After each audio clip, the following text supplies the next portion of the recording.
বাসায় যাই আমি থাকতেছি। কি ব্যাপার ভাইজান, অমন করে বসে আছেন কেন? কারেন্টের লাইন ঠিক করেন, একটু পর সন্ধ্যা হবে। এখন রাতে কি কারেন্ট ছাড়া ঘুমাবো নাকি? বোন রে, আমি গেছিলাম বিদ্যুৎ অফিসে, তারা বলতেছে টাকা হয়েছে সব মিলে জরিমানা সহ 12,000 টাকা। এত টাকা আমি কই পামু ক? কেন বাটপারি করার সময় হুঁশ ছিল না? টাকাগুলো হাতায় খাইছেন, আপনার জন্য আমরা সবাই এখন ভুগতেছি। বাটপার কোথাকার। রিয়া, কথা সাবধানে ক। আমি তোর ভাই, তুই আমার বাটপার কইতাছস? আমি তো সত্যটাই স্বীকার করছি। এই তোর ভাবির ওষুধের পিছনে টাকাগুলো খরচ হয়ে গেছে। আমার কাছে টাকা না থাকলে আমি কি করবো ক?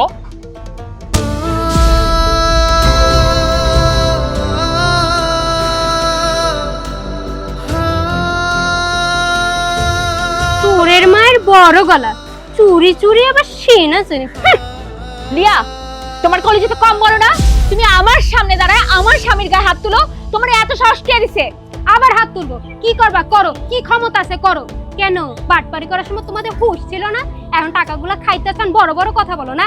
1 ঘন্টার মধ্যে কারেন্ট চাই, শূন্য রাখো দুজনে। লিয়া, তুমি কিন্তু এখন অনেক বেশি বাড়াবাড়ি করে ফেলতেছো। তোমার লজ্জা লাগে না? হ্যাঁ, এতগুলা মানুষের সামনে তুমি তোমার বড় ভাই, তোমার বাবার সমতুল্য বড় ভাইয়ের গায়ে তুমি হাত তুলো। আর মুন্না ভাই, আমি একটা জিনিস বুঝলাম না, আপনার ছোট বোন আপনার সামনে এত বড় একটা বেয়াদবি করলো, তার বড় ভাইয়ের গায়ে হাত তুললো, আপনি কিচ্ছু বললেন না? আপনার জায়গায় আমি হলো তো কষায় এখন একটা থাপ্পড় মারতাম। আমার বউ হয়েছে তো কি হয়েছে, তাই বলে কি সব বেয়াদবি মেনে নেবো নাকি? আচ্ছা তুমি কও, ওই কি ভুল কিছু কইছে? তো ভুল কিছু তো আর কয় নাই। বাটপার বাচ্চারা তো আরো কিছু করা উচিত ছিল, এটা তো করেই নেই। আর তুমি এই জায়গা ওর সাফাই দিতেছো না?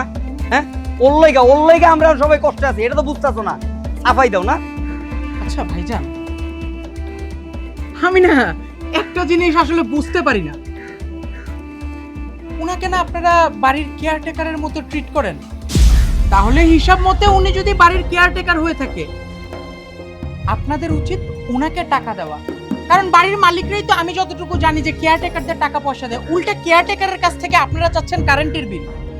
ব্যাপারটা আনফেয়ার হয়ে গেল না? লাভি, তোমার এসব ব্যাপারে নাক না গলানো উচিত। চুপ, একদম চুপ। এতদিন তো নাক না গলায় চুপচাপ বসেছিলাম, দেখলাম তো আশকারা দিতে দিতে একদম মাথায় তুলে ফেলাইছি। কিন্তু আর না, যে কিনা এতগুলা মানুষের সামনে নিজের বড় ভাইয়ের গায়ে হাত তুলতে পারে, কালকে তো আমার বাসায় তাকে উঠাই নিলে সে আমার বড় ভাইয়ের গায়ে হাত তুলতে একবার দ্বিধাবোধ করবে না?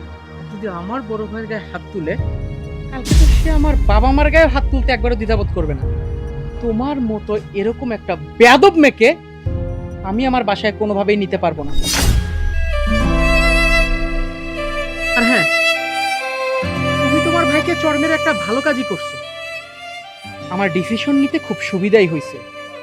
আমি সিদ্ধান্ত নিছি আমি তোমাকে ডিভোর্স দিব।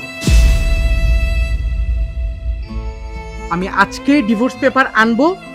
ডিভোর্স লেটার তোমার হাতে পাওয়া মাত্রই সুন্দর ভদ্র মেয়ের মতো সেটাতে সাইন করে দিবা। আর আজকের পর থেকে আমার সাথে যোগাযোগ করার কোনো চেষ্টা করবা না। লাভি, তুমি এগুলো কি বলতেছো? একটা সামান্য ব্যাপারে তুমি এত বড় ডিসিশন কিভাবে নিতে পারো? এটা কি করতেছো তুমি?